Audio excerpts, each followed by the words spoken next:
Very good morning, बच्चों. Welcome back to our new online session. Today we will be discussing about mathematical analysis of Bohr's atomic model. It's a very important from the exam point of view and then from the numerical point of view also. ठीक है कि नहीं? So watch it carefully and after watching it, try to practice rigorously in your home. And you have to remember something also.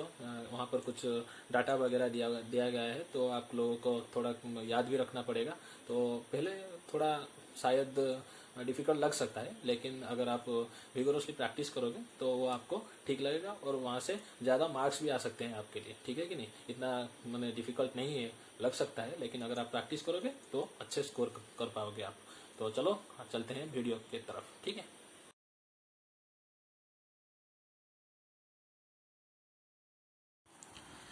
तो बच्चों, today we will be discussing about the mathematical analysis of Bohr's theory. ठीक है.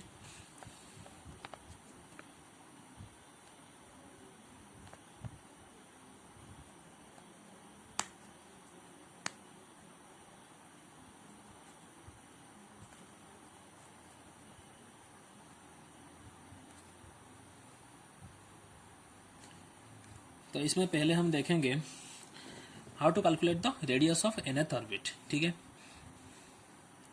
तो पहले हम क्या देखेंगे यहाँ पर, radius of the nth orbit.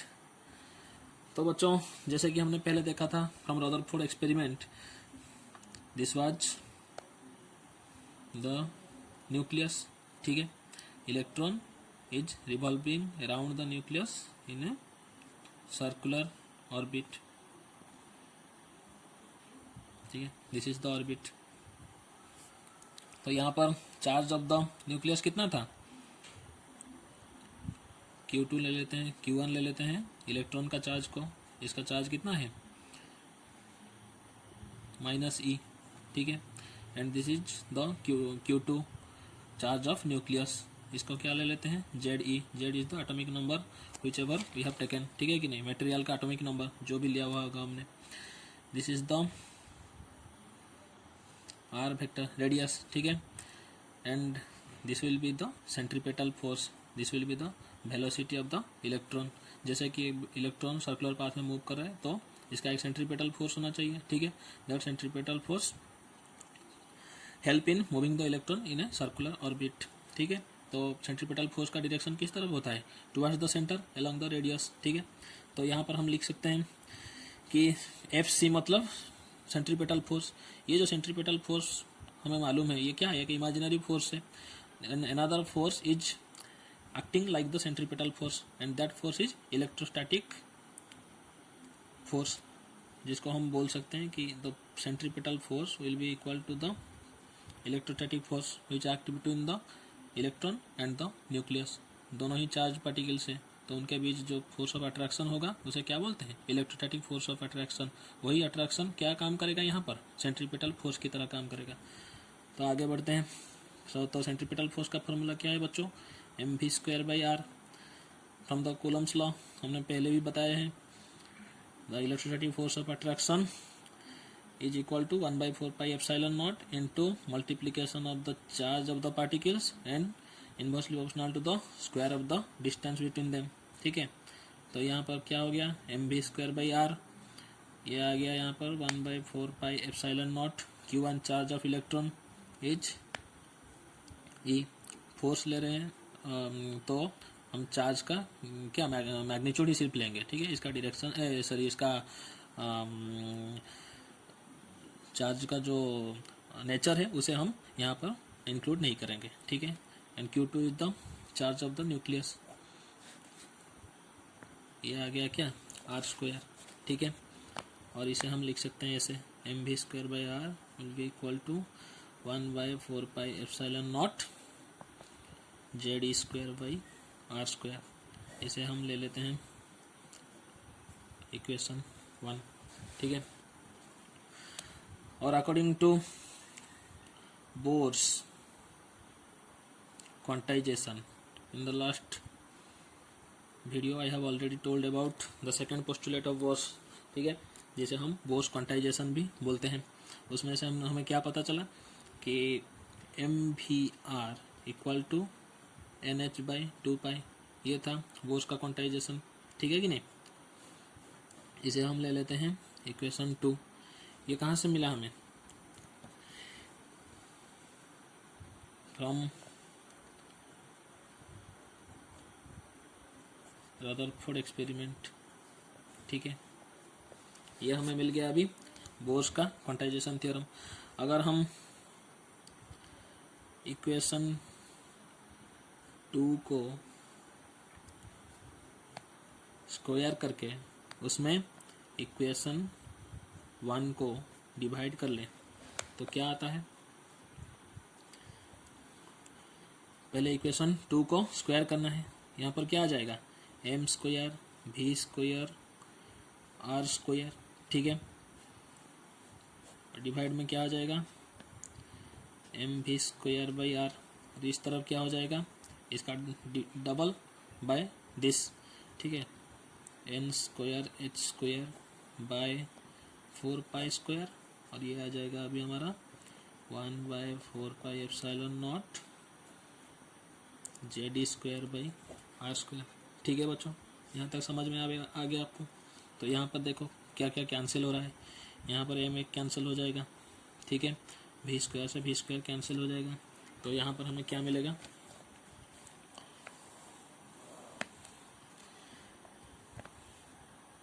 MRQ is equal to n² h²/4π², ठीक है, इनटू देखो यहाँ पर m² v² कैंसिल हो गया, यहाँ पर एक m था, तो ये हो गया MRQ, ठीक है। अब यहाँ आ गया n² h²/4π², ठीक है, 4πε0 ऊपर चला गया, r² भी ऊपर चला गया, फिर यहाँ नीचे रह गया z², ठीक है। यहाँ क्या क्या क्या कैंसिल हो रहा है, 4 को 4 कैंसिल हो रहा है, पाई का x² कैंसिल हो जाएगा यहाँ पर से, ठीक है। तो बाकी क्या बच गया, r² भी कैंसिल हो रहा है यहाँ पर से, ठीक है। तो बाकी बच गया MR is equal to n² h²/0 by pi z², right. तो यहाँ पर r कितना बच रहा है, n² h²/0 by pi m z², ठीक है। This is the formula for radius, ठीक है। यहाँ पर देखो बच्चों बहुत सारे कांस्टेंट हैं, ठीक है, जैसे कि h is a constant, Planck's constant है, ε0 इज ए कांस्टेंट, पाई का वैल्यू हमें मालूम है, m is the mass of the electron हमें मालूम है, उसका वैल्यू, इलेक्ट्रॉन का चार्ज का वैल्यू भी मालूम है, ठीक है कि नहीं। तो अगर हम इन कांस्टेंट का वैल्यू पुट कर लें तो ये कितना हो जाता है, r बिकम्स 0.529 इंटू n²/z, ये आर्मस्ट्रॉन्ग में आएगा, ठीक है। आज इज द रेडियस, इसका वैल्यू कितना है, आर्मस्ट्रॉन्ग में आएगा। इसे हम अप्रोक्सीमेटली कितना लिख सकते हैं, 0.53 इंटू n²/z आर्मस्ट्रॉन्ग भी लिख सकते हैं, ठीक है। आप अगर करोगे, प्रॉब्लम वगैरह करोगे, इतने से भी करोगे तो भी चलेगा, लेकिन this is the right formula, ठीक है। अच्छा, तो देखते हैं, if we find the radius of first orbit. अब तो रेडियस पता चल गया कि रेडियस ऑफ nth ऑर्बिट का हमने पता कर लिया कि दिस इज द फार्मूला। तो हम पुट करते हैं, यहाँ पर कुछ क्वेश्चन करते हैं। If we find the radius of first orbit of hydrogen atom, ठीक है। फर्स्ट ऑर्बिट यहाँ पर देखो, फर्स्ट ऑर्बिट लिखा हुआ है, फर्स्ट ऑर्बिट मतलब n will be equal to 1, ठीक है। एटॉमिक नंबर कितना है हाइड्रोजन का, 1 है। तो यहाँ पर पुट कर लेते हैं n²/z में, तो r will be equal to 0.529 into n², 1 का स्क्वायर, z 1 पुट कर लेते हैं, तो कितना आ गया, 0.529 आर्मस्ट्रॉन्ग आ गया। इसे हम A0 भी बोलते हैं, और इसको क्या बोला जाता है, बोर्स रेडियस भी बोला जाता है, ठीक है। अगर देखते हैं ये क्या हो गया हमारा, R1 निकालते थे फर्स्ट ऑर्बिट के लिए, सेकेंड ऑर्बिट के लिए निकालेंगे R2, तो कितना हो जाएगा 0.529। सेकेंड ऑर्बिट मतलब n का वैल्यू कितना 2 का स्क्वायर बाई z उतना ही 1, तो कितना आ जाएगा 0.529 इंटू 4 एंगस्ट्रॉम। ठीक है, अगर R3 निकालेंगे तो कितना आ जाएगा 0.529, वैसे ही 3 मतलब 3 का स्क्वायर। ठीक है, Z1 0.529 इंटू 9 एंगस्ट्रॉम। ऐसे ही आप आगे R3 R4 R5 ऐसे निकाल सकते हैं। ठीक है, अच्छा अब देखते हैं हाइड्रोजन लाइक एटम के लिए। ठीक है कि नहीं, यहाँ पर देखो बच्चों, आप लोगों को कंफ्यूजन हो रहा होगा कि ये वाला फार्मूला क्या है, ये वाला फार्मूला क्या है। ठीक है कि नहीं, तो ये वाला जो फार्मूला है, this formula is applicable only for the hydrogen atom और हाइड्रोजन लाइक आटम। ठीक है, वो बाद में देखेंगे कि what do you mean by hydrogen like atom. पहले ये याद रखना कि this formula is applicable to hydrogen atom और हाइड्रोजन लाइक आटम। अगर बट दिस फार्मूला एप्लीकेबल तो मैंने आपको अगर जेई मेन देना है या मेडिकल का एग्जाम देना है, तो यहाँ पर वो चालाकी से क्वेश्चन पुट करता है। जैसे कि यहाँ पर देखिए electron like,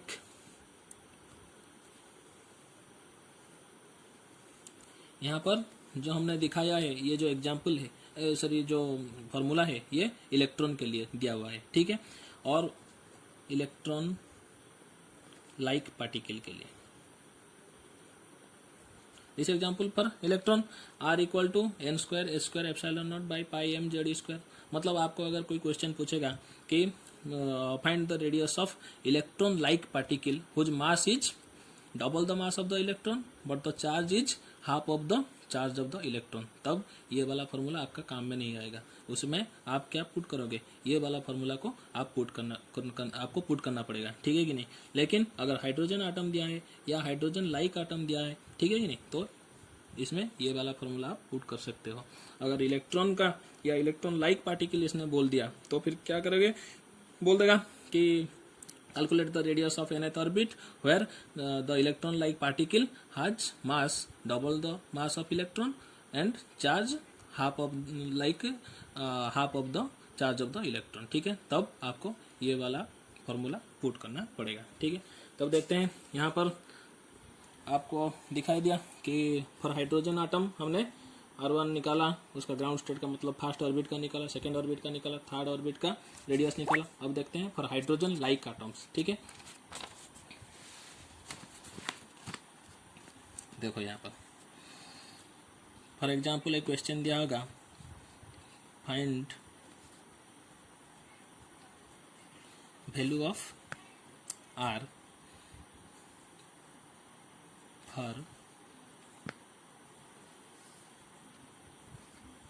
third orbit of helium plus. ठीक है, He प्लस लिखा हुआ है, तो ये क्या हो रहा है, हाइड्रोजन लाइक पार्टिकल ये हो रहा है। तो Z का वैल्यू कितना है हीलियम का, hydrogen helium 2, N will B third orbit लिखा हुआ है इसलिए N विल बी लाइक 3, तो R का वैल्यू कितना हो जाएगा 0.592 into N square by Z, तो 0.529 इंटू n के जगह 3 पुट करना है, z का जगह 2 पुट करना है। ठीक है, देखो आप अगर सिंप्लीफाई करोगे तो आपको r आ जाएगा। फिर देखते हैं for first excited state of Li++। ठीक है, Li++ लिख लेने से this will become the hydrogen like particle. ठीक है, तो लिथियम का एटॉमिक नंबर कितना है 3, Z will B 3, first excited state दिया हुआ है, ऑर्बिट नहीं दिया हुआ है, एक्साइटेड स्टेट दिया हुआ है, मतलब फर्स्ट एक्साइटेड स्टेट मतलब n will be equal to 2। पिछले क्लास में मैंने बताया था, पिछले सेशन में वीडियो में, फिर से जाकर थोड़ा देख लेना। तो ये कितना हो जाएगा, n की जगह n स्क्वायर बाई Z मतलब 4/3। ठीक है, ये सब आ जाएंगे आर्मस्ट्रॉन्ग में। ठीक है, अभी आपका प्रॉब्लम सॉल्व हो सकता है। तो आते हैं अभी velocity of electron in nth orbit. ठीक है, पहले रेडियस निकाल लिए, अब निकालते हैं क्या, velocity of electron in nth orbit. ठीक है, तो पहले लिख लेते हैं क्या, आर का वैल्यू कितना आया हमारा, रेडियस का वैल्यू कितना आया N square H square epsilon naught by pi M Z square. ठीक है, ये फॉर्मूला पहले आप याद रख लेना, इसमें काम आएगा अभी। और बोर का जो क्वांटाइजेशन थ्योरी से हमने क्या निकाला, M B R equal to N H by 2 pi. ठीक है, अच्छा, तो इसे हम यहाँ पर इक्वेशन 1 लेते हैं, यहाँ पर इक्वेशन 2 ले लेते हैं। ठीक है, ये जो आर का वैल्यू है इसे यहाँ पर पुट करना है अभी, तो हमें वेलोसिटी निकाल लेंगे यहाँ से। तो पुट करते हैं, एम भी आर इक्वल टू क्या हुआ है, N H by 2 pi. M भी को एम भी जैसे लग रखते हैं, आर के बदले पुट करते हैं, वैल्यू कितना है, N square H square epsilon naught pi M Z square equal to N H by 2 pi. देखो कैंसिल क्या हो रहा है, यहाँ एम कैंसिल हो रहा है, पाई पाई कैंसिल हो रहा है, एन यहाँ से एक कैंसिल हो रहा है। ठीक है, एच भी यहाँ एक कैंसिल हो रहा है, तो बचा कौन, V will be equal to Z square by, Z square जो है ये ऊपर चला जाएगा, और एन एच एप्सिलॉन नॉट नीचे आ जाएगा, तो हो रहा है 2NH एप्सिलॉन। सो ये आ गया हमारा वेलोसिटी का एक्सप्रेशन। अगर देखो इफ यहाँ पर देखो कांस्टेंट कौन कौन है, E H epsilon naught are the constant. ठीक है, अगर ई का वैल्यू हम पुट करें 1.6 into 10⁻⁻19 coulomb, H Planck's constant का वैल्यू कितना है, 6.625 इंटू 10⁻1934 जूल सेकेंड। ठीक है, एप्सिलॉन नॉट का वैल्यू पुट करें अगर 8.85 इंटू 10⁻12 कूलम स्क्वायर पर न्यूटन मीटर स्क्वायर। ठीक है कि नहीं, तो हमें भी का वैल्यू कितना मिलेगा, V will be equal to 2.189 into 10⁻6 into Z by N, meter पर सेकेंड में आएगा। ठीक है, वेलोसिटी हमेशा मीटर पर सेकेंड में ही आता है, ऐसा यूनिट उसका है। तो फॉर फर्स्ट ऑर्डर देखो, for first orbit of hydrogen atom, ठीक है, निकालते हैं वेलोसिटी कितना होगा। हाइड्रोजन एटम का first orbit Z will be equal to 1, hydrogen atom के लिए n also will be equal to 1, then if we put the value of z and n, then v will be equal to 2.18 into 10⁻6 metre पर second आ रहा है। ठीक है कि नहीं, 2.18 into 10⁻6 metre पर सेकेंड। ठीक है, इसे हम v0 बोल लेते हैं। ठीक है, अगर इस वेलोसिटी को हम कंपेयर करें, ये वाला जो v0 velocity first orbit of hydrogen का एटम है, इस v0 वेलोसिटी का हम कंपेयर करें किसके साथ, velocity of light. If we compare this velocity with velocity of light, then क्या हमें मिलता है, v0 is equal to c/137। ठीक है, ये जस्ट एक डाटा है। ठीक है, याद रख सकते हो तो अच्छा है। ठीक है, where c is the value of c is velocity, c क्या है, velocity of light, 3 into 10⁸ metre पर second, that is speed of light। ठीक है, अच्छा, तो अब पता चल गया कि velocity of electron in nth orbit का एक्सप्रेशन क्या है, v equal to Z square by 2NH epsilon naught. जैसे कि आप देख रहे हो for hydrogen, this will be the formula for hydrogen atom और हाइड्रोजन लाइक आटम। ठीक है कि नहीं, दूसरों के लिए अगर इलेक्ट्रॉन अगर यहाँ पर बताएगा कि इलेक्ट्रॉन लाइक अ पार्टिकल, तो हमें ये वाला फॉर्मूला पुट करना पड़ेगा। ठीक है, ज़्यादातर क्वेश्चन आपका सीबीएसई में बोर्ड एग्जाम में यहाँ से नहीं आता है, क्योंकि अगर आप IIT जेई वगैरह दोगे या मेडिकल वगैरह दोगे तो यहाँ पर पुट करने के लिए बोल सकते हैं चालाकी से, ठीक है कि नहीं। लेकिन यहाँ पर आपको सिर्फ हाइड्रोजन आटम या हाइड्रोजन लाइक आटम के लिए ही क्वेश्चन पुट किया जाएगा शायद, फिर भी ये आपको याद रखना होगा। ठीक है, कहीं भी अगर डाल दे तो आपको मुसीबत में आप नहीं पड़े। ठीक है, तो देखिए आते हैं अभी क्या वेलोसिटी पता चल गया, तो कुछ प्रॉब्लम कर लेते हैं। जैसे कि अगर दिया हुआ होगा आपको in first excited state of helium plus, ठीक है, hydrogen like atom helium plus, ठीक है, उसका वेलोसिटी निकालेंगे।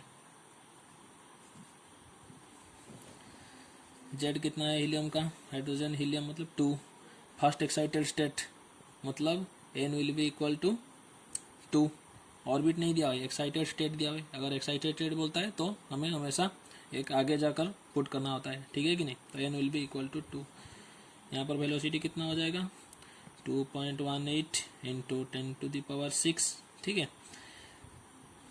जेड बाई एन फॉर्मूला में कितना है, जेड बाई एन मीटर पर सेकेंड, तो यहाँ पर पुट करना है 10⁶, जेड कितना है 2, एन कितना दिया हुआ है 2, तो कैंसिल हो जाता है 2.18 इंटू 10⁶ मीटर पर सेकेंड हमको मिलता है, ठीक है। अच्छा, अगर दिया हुआ होगा velocity in second excited state of Li++, ठीक है, this is also hydrogen like atom, ठीक है। जेड का वैल्यू कितना है यहाँ पर 3, हाइड्रोजन हीलियम लिथियम 3 है, n will be equal to 3, क्योंकि सेकेंड एक्साइटेड स्टेट दिया हुआ है। अगर ऑर्बिट दिया होता तो n will be 2, excited state दिया है मतलब n will be equal to 3। तो वैल्यू कितना हो जाएगा v का 2.18 इंटू 10⁶, जेड बाई एन 3/3, ठीक है, मीटर पर सेकेंड। ऐसे ही आपको निकालना है, ठीक है। Now we will see about the how to calculate the kinetic energy of electron, ठीक है, देखते हैं अभी।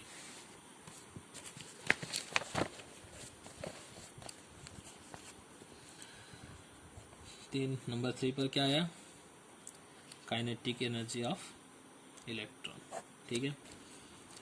तो बच्चों जैसे कि हमें मालूम है, यहाँ पर लिख लेते हैं, पहले कुछ फार्मूला लिख लेते हैं। भी का वैल्यू कितना है हमारा, Z square by 2h epsilon naught n, ठीक है। और उसका वैल्यू कितना आया 2.18 into 10⁶, Z by N meter पर सेकेंड, ठीक है। तो काइनेटिक एनर्जी निकालते हैं। We know kinetic energy is equal to half m v square, यहाँ पर v का वैल्यू यहाँ पर पुट कर लेते हैं, what will happen, half m v मतलब कितना हो गया, इसका स्क्वायर करना है v square, Z square e⁴ by 4h square epsilon naught square into n square, ठीक है। तो काइनेटिक एनर्जी हमारा कितना निकल आता है, m Z square e⁴ by 8h square epsilon naught square n square.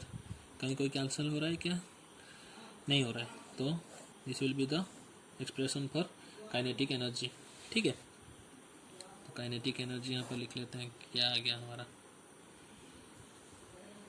m Z square e⁴ by 8h square epsilon naught square n square, ठीक है।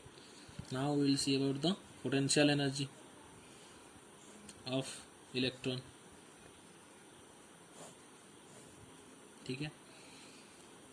तो यहाँ पर जो पोटेंशियल एनर्जी हमें मिलेगा, जैसे कि हमें मालूम है electron and nucleus are the charge particles, so the potential energy will be also electrostatic potential energy. Electrostatic potential energy जिसका फॉर्मूला कितना है 1/4πε0 Q1 Q2 बाई R, ठीक है कि नहीं। यहाँ पर हमें साइन लेना पड़ेगा, फोर्स के लिए हम चार्ज का साइन नहीं ले रहे थे, लेकिन यहाँ पर क्या लेना पड़ेगा, पोटेंशियल के लिए हमें साइन ऐड करना पड़ेगा, ठीक है। तो 1/4πε0 Q1 मतलब इलेक्ट्रॉन का चार्ज कितना है -e, Q2 मतलब न्यूक्लियस का चार्ज कितना है +Ze बाई R, ठीक है। 1/4πε0 ये माइनस आ गया पहले Ze² बाई R। यहाँ पर हमें R का वैल्यू पुट करना है, तो लिख लेते हैं पहले यहाँ पर, तो आपको याद होना चाहिए R का वैल्यू कितना है n² h² ε0 bye πm Ze²। इस वैल्यू को यहाँ पर पुट करना है, ठीक है। दिस इज इक्वल टू कितना हो जाएगा -1/4πε0, ठीक है। Ze² बाई ये जो वैल्यू है इसे यहाँ पर लिखेंगे n² h² ε0 by πm Ze², ठीक है। तो फिर कितना आ जाएगा -1/4πε0, ऊपर Ze² था ये नीचे वाला ऊपर चला जाएगा, πm Ze² ऊपर आ गया, नीचे कितना रह गया n² h² ε0, ठीक है। तो पोटेंशियल एनर्जी फाइनली कितना मिलता है हमें -mz² e⁴ by 4n² h² ε0², ठीक है कि नहीं। तो यहाँ पर देखो, अगर हम पोटेंशियल एनर्जी को काइनेटिक एनर्जी के फॉर्म में लिखना चाहें तो क्या करेंगे, यहाँ पर हम एक 2 ऊपर मल्टीप्लाई कर देते हैं, नीचे भी एक 2 मल्टीप्लाई कर देते हैं, तो फिर क्या हो जाता है ये -2mz² e⁴ by 8n² h² ε0², ठीक है कि नहीं।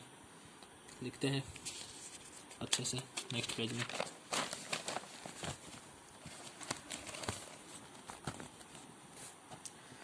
तो पोटेंशियल एनर्जी कितना मिल जाता है हमें -2mz² e⁴ by 8n² h² ε0, ठीक है कि नहीं।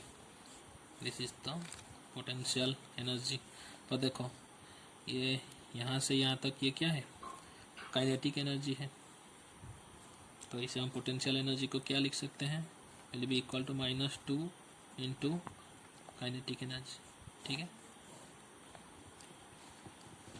अब आते हैं टोटल एनर्जी की तरफ। How to calculate total energy of electron in nth orbit, ठीक है। बच्चों टोटल एनर्जी क्या होता है, kinetic energy plus potential energy. Kinetic energy को ऐसे ही रखते हैं, यहाँ पर देखो हमें मिल गया potential energy equal to what -2 into kinetic energy. तो क्या मिलता है हमें kinetic energy -2ke which becomes minus of kinetic energy, ठीक है। So total energy will be equal to minus of kinetic energy. Kinetic energy का वैल्यू कितना है mz² e⁴, लास्ट पेज में हमने निकाला है अभी, ठीक है। n², उससे पहले सिर्फ एक माइनस ऐड करना है, तो this will become the total energy expression, this will be the expression for total energy, ठीक है। अगर यहाँ पर हम वही m/e/h ε0 का वैल्यू वगैरह पुट करें जो कांस्टेंट है सभी, तो उसका वैल्यू कितना आ जाता है हमारा Te will be equal to -13.6 into Z² by n² electron volt, ठीक है। Total energy always expressed in electron volt. अगर उसे आप जूल में भी कन्वर्ट करना चाहें तो लिख सकते हैं -2.18 इंटू 10⁻⁻18 इंटू Z²/n² जूल। ठीक है, ये टोटल एनर्जी का formula in form of joule. अच्छा बच्चों, एक बात यहाँ बताओ कि यहाँ पर माइनस क्यों आया है टोटल एनर्जी। पहले से ही मैंने बता चुका हूँ, एक जब मैं रदरफोर्ड का ऑब्जर्वेशन दिखा रहा था तब हमने बताया था कि इलेक्ट्रॉन ऑर्बिट को हमने बताया था, वहाँ से हमने दिखाया था कि टोटल एनर्जी कितना होगा, तो वहाँ पर भी माइनस का वैल्यू आया था। तो वहाँ पर मैंने बताया था कि value of total energy is negative because electrons are bound to the nucleus.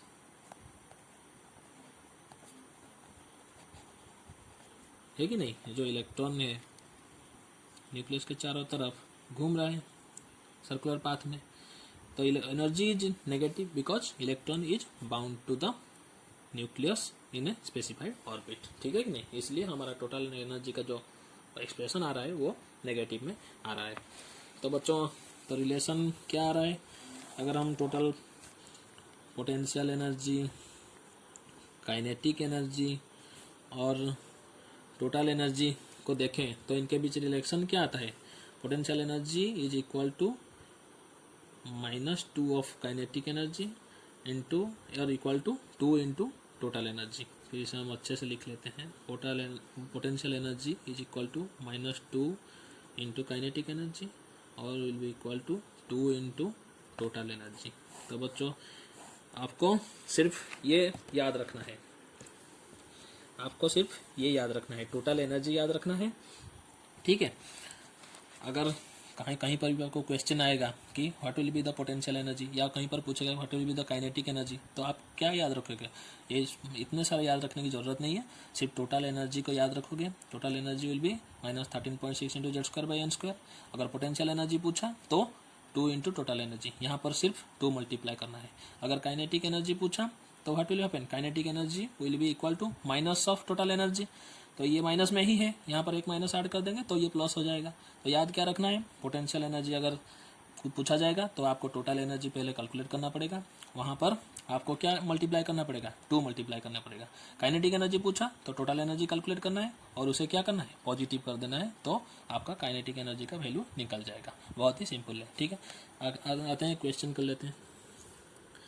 Find the kinetic energy of an electron in second orbit of He plus. ठीक है, देखो यहाँ पर हाइड्रोजन लाइक एटम है He प्लस।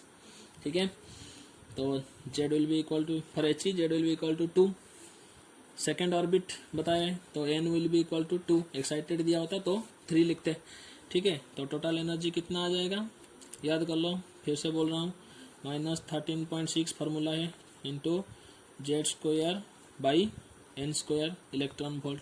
ठीक है, तो कितना आ जाएगा 13.6, Z के जगह अपना वैल्यू पुट कर लो 4, N के जगह 4। ठीक है, इलेक्ट्रॉन वोल्ट तो कितना आ रहा है -13.6 इलेक्ट्रॉन वोल्ट। ठीक है, अब देखो जो बता रहा था कुछ समय पहले,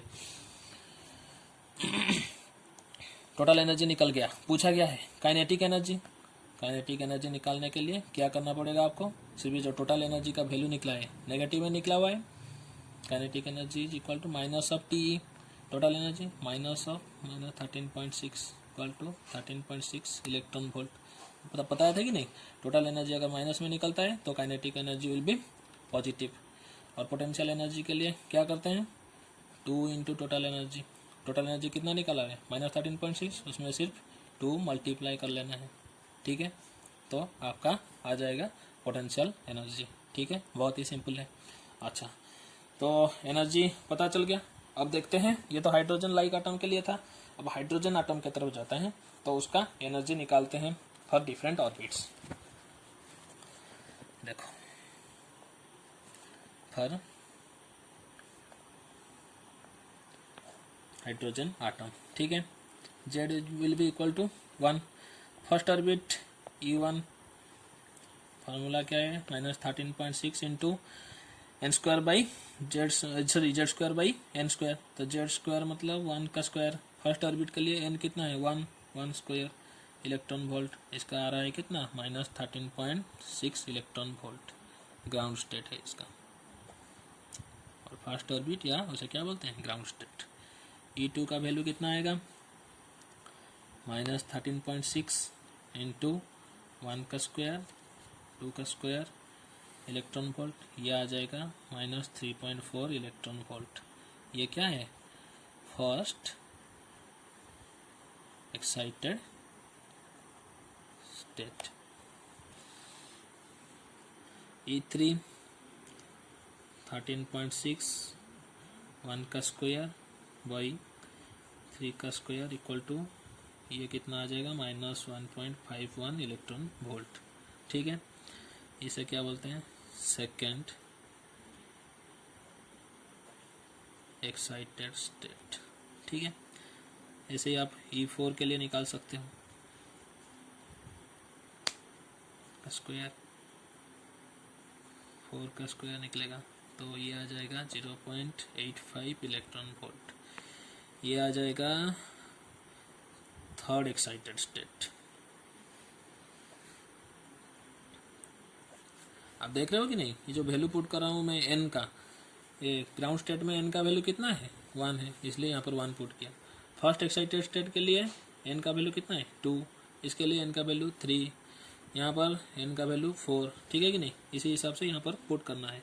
जेड का वैल्यू तो हाइड्रोजन का जेड सभी में समान इक्वल रहेगा। ठीक है, E5 निकालते हैं 13.6 इंटू 1 स्क्वायर बाई 5 का square equal to 0.54 electron volt. ठीक है, इसे बोलते हैं फोर्थ एक्साइटेड स्टेट। एन का वैल्यू कितना है 5। ठीक है, E6 -13.6 इंटू 1 का स्क्वायर 6 का स्क्वायर, ये आ गया 0.37 इलेक्ट्रॉन वोल्ट। ठीक है, ये आ जाएगा क्या है, फिफ्थ एक्साइटेड स्टेट। एन का वैल्यू कितना होगा 6। ठीक है, तो ये जो सब एनर्जी है, ये सब जो एनर्जी का वैल्यू निकला हुआ है देखो, -13.6 -3.4 -1.51 ऐसे ऐसे करके धीरे धीरे एनर्जी बढ़ रहा है।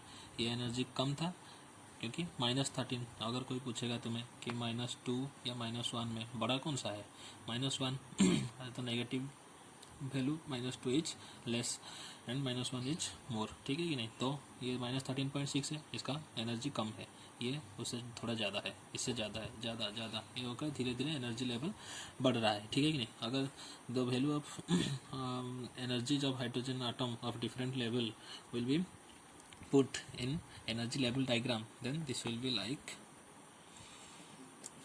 लिखते हैं कि एनर्जी लेवल डायग्राम बनाते हैं। एनर्जी लेवल का डिस्ट्रीब्यूशन करेंगे तो क्या आएगा, दो एक्सिस देखते हैं, यहाँ पर हम टोटल एनर्जी पुट करते हैं। ठीक है, टोटल एनर्जी E लिख लेते हैं, इसको इलेक्ट्रॉन वोल्ट में हम एक्सप्रेस करते हैं। तो ग्राउंड स्टेट अगर इसे हम n इक्वल टू 1 लिख लें तो this will be the ground state. इसका एनर्जी कितना हो जाएगा -13.6 इलेक्ट्रॉन वोल्ट। ठीक है, फिर this is the n equal to 2, this will be n equal to 3, फिर n इक्वल टू 4, फिर n इक्वल्स टू 5।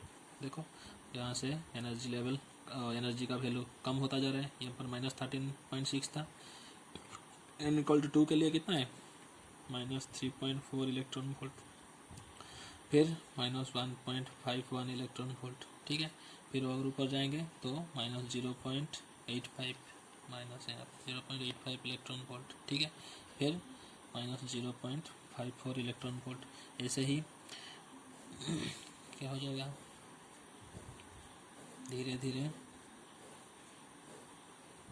ऊपर जाएंगे तो N will be equal to infinite, जहाँ पर एनर्जी क्या होगा, जीरो होगा। एन इक्वल टू इन्फानाइट मतलब यहाँ पर electron is not bound to the nucleus, it is free, electron is free, ठीक है कि नहीं। तो वहाँ पर क्या हो जाएगा, टोटल एनर्जी जीरो हो जाएगा एन इक्वल टू इन्फानाइट पर, ठीक है। तो देखने वाली चीज़ ये है, देखो बच्चों, कि जब ग्राउंड स्टेट में था इसका एनर्जी कितना था, 13.6 था। यहाँ पर गैप कितना था, देखो बहुत ज़्यादा था। जैसे ही आप एनर्जी का लेवल धीरे धीरे बढ़ रहा है, वहाँ पे हम देख रहे हैं कि क्या क्या गैप छोटा होता जा रहा है, ठीक है कि नहीं। और छोटा होके होके ये ऐसे ही एकदम कंजेस्टेड लाइन्स आर ड्रन, ठीक है कि नहीं। यहाँ पर ज़्यादा गैप था और जैसे ऊपर जा रहे हैं तो यहाँ पर और कम गैप है, और कम गैप है, और कम गैप है, और गैप थोड़ा कम होता जा रहा है, ठीक है कि नहीं। So this is the energy level. यहाँ पर आपको याद रख लेना चाहिए कि अगर हाइड्रोजन के लिए आप याद रख लो कि फर्स्ट ग्राउंड स्टेट के लिए कितना है, -13.6 electron volt. So first excited state के लिए -3.4 electron volt, -1.51 electron volt for second excited state, third excited state, fourth excited state तक जनरली याद रख लो, तो आगे आपको हेल्प में आएगा, ठीक है कि नहीं। तो देखो बच्चों, ये है आपका एनर्जी डायग्राम, ठीक है। एनर्जी लेवल डिस्ट्रीब्यूशन अच्छे से बना लिया है मैंने यहाँ पर। तो जैसे कि बोर का थर्ड पोस्टुलेट क्या बोलता है कि व्हेनेवर एन इलेक्ट्रॉन, यहाँ पर एक इलेक्ट्रॉन होगा, तो इलेक्ट्रॉन का यहाँ पर this is the second orbit या फर्स्ट एक्साइटेड स्टेट, यहाँ पर एक इलेक्ट्रॉन है, ठीक है कि नहीं। If the electron, this is the higher energy level and this is the lower energy level, if electron is moving from higher energy level to the lower energy level, ठीक है कि नहीं, it will radiate an electromagnetic what radiation, जिसे बोलते हैं हम क्या, photon, ठीक है कि नहीं। ये जो फोटोन रेडिएट करेगा इसका एक वेवलेंथ आएगा एंड इसका फ्रीक्वेंसी भी होगा, ठीक है कि नहीं। This is the photon is radiated as electromagnetic radiation, तो इसका एक फोटोन होगा, इसका एक वेवलेंथ होगा, ठीक है कि नहीं, और इसका एक एनर्जी भी होगा। ये जितना भी एनर्जी एमिट करेगा वो क्या होगा, इन दो एनर्जी लेवल का डिफरेंस होगा, ठीक है कि नहीं। अगर दिस इलेक्ट्रॉन इज गोइंग और transiting from higher energy level to lower energy level, it will emit that much amount of force which will be equal to the difference between the energy of these two levels, ठीक है कि नहीं। तो अगर हम postulate के हिसाब से जाएं तो ये क्या बोल रहा है कि the energy radiated by electron, ठीक है कि नहीं, यहाँ पर जो हायर ऑर्बिट से लोअर ऑर्बिट के लिए आ रहा है, तो क्या हो जाएगा, is the difference between initial energy level and final energy level. इसका initial energy level E i equal to कितना है, -3.4, फाइनल एनर्जी लेवल कितना है, -13.6। तो इलेक्ट्रॉन कितना एनर्जी रेडिएट करेगा, इन दोनों का डिफरेंस निकाल देंगे तो उतना ही एनर्जी रेडिएट करेगा इलेक्ट्रॉन यहाँ से यहाँ तक आने के लिए। उससे अगर कम रेडिएट करेगा तो यहाँ से यहाँ तक नहीं आ पाएगा, उससे अगर ज़्यादा भी रेडिएट करेगा तो यहाँ से नहीं आना, यहाँ तक नहीं आ पाएगा। एक एनर्जी लेवल से दूसरे एनर्जी लेवल को जंप करने के लिए उसे एक फिक्स्ड अमाउंट ऑफ एनर्जी चाहिए which will be equal to the difference between two energy levels, ठीक है कि नहीं। तो यहाँ पर इनिशियल एनर्जी लेवल, तो एनर्जी रेडिएटेड बाय इलेक्ट्रॉन का हम ई पकड़ लेते हैं, ई आई माइनस ई एफ, ठीक है।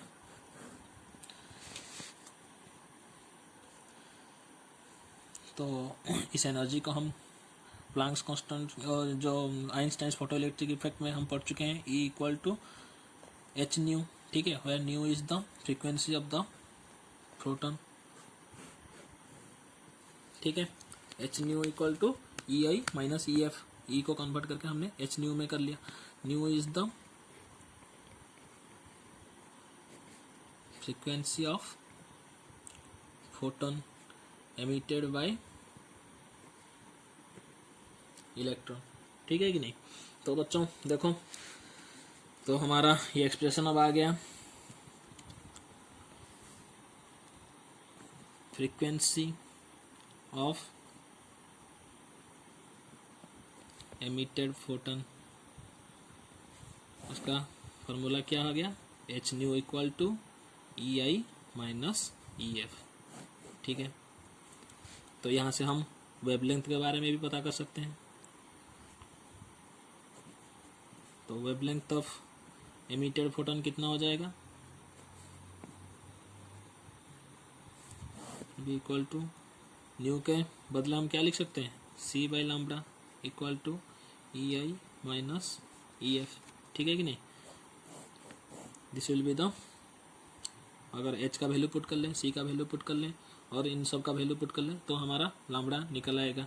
फॉर एग्जांपल तो देखते हैं यहाँ पर, अगर लैम्बडा का वैल्यू निकालना है हमें ई आई से ई एफ पर तो देखो यहाँ पर इलेक्ट्रॉन यहाँ से यहाँ तक आया, ठीक है कि नहीं।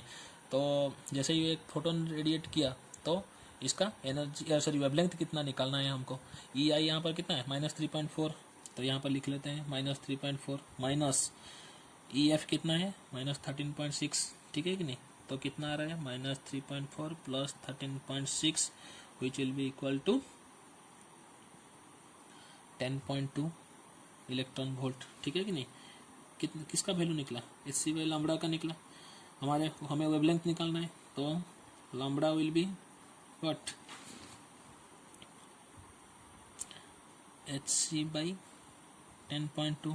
यहाँ पर एच सी का वैल्यू आप लिख सकते हो 12375 बाई 10.2, और इसको आप इतना भी लिख सकते हो 12400, और आसानी होगी आपको कैलकुलेट करने में, ठीक है। तो यहाँ पर लिख सकते हैं 12400 बाई 10.2, इसका वैल्यू कितना निकलेगा, आर्मस्ट्रॉन्ग में निकलेगा, ठीक है कि नहीं। ऐसे आप निकाल सकते हो वेवलेंथ को भी, ठीक है। यहाँ तक समझ में आ गया। तो फिर देखते हैं टाइम पीरियड।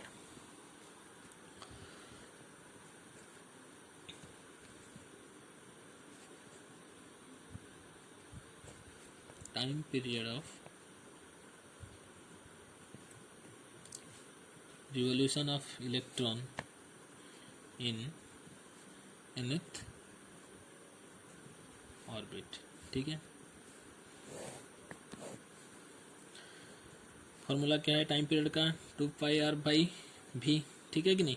अगर हम r का वैल्यू पुट कर लें, v का वैल्यू पुट कर लें जो पहले से ही निकाला हुआ है, तो t का वैल्यू कितना आ जाएगा 1.51 into 10⁻16 into n³/z²। Time period second में आता है, ठीक है, ये आपको याद रखना चाहिए। फिर अगर देखते हैं फ्रीक्वेंसी ऑफ रिवॉल्यूशन,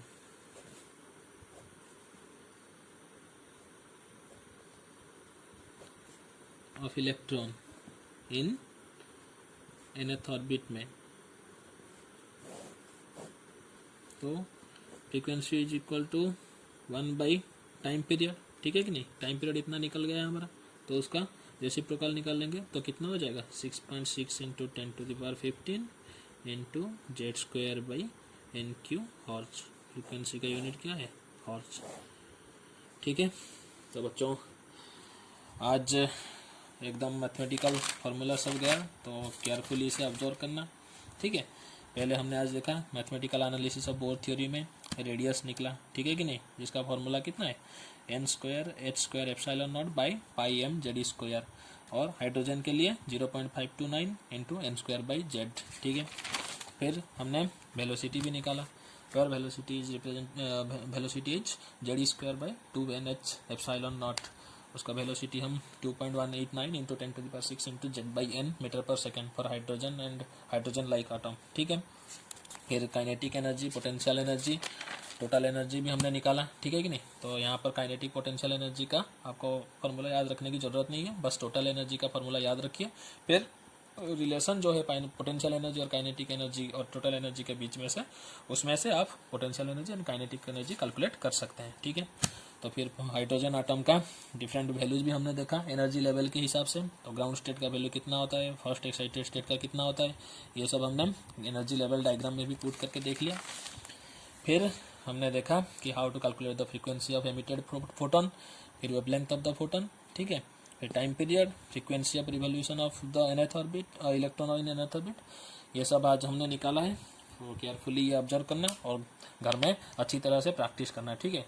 ये पहले मैंने बहुत ज़्यादा लग रहा है, लेकिन अगर आप पढ़ाई करोगे तो एकदम समझ में आ जाएगा और अच्छी तरह याद भी रह जाएगा, ठीक है। So thank you for watching the video, keep studying, good luck.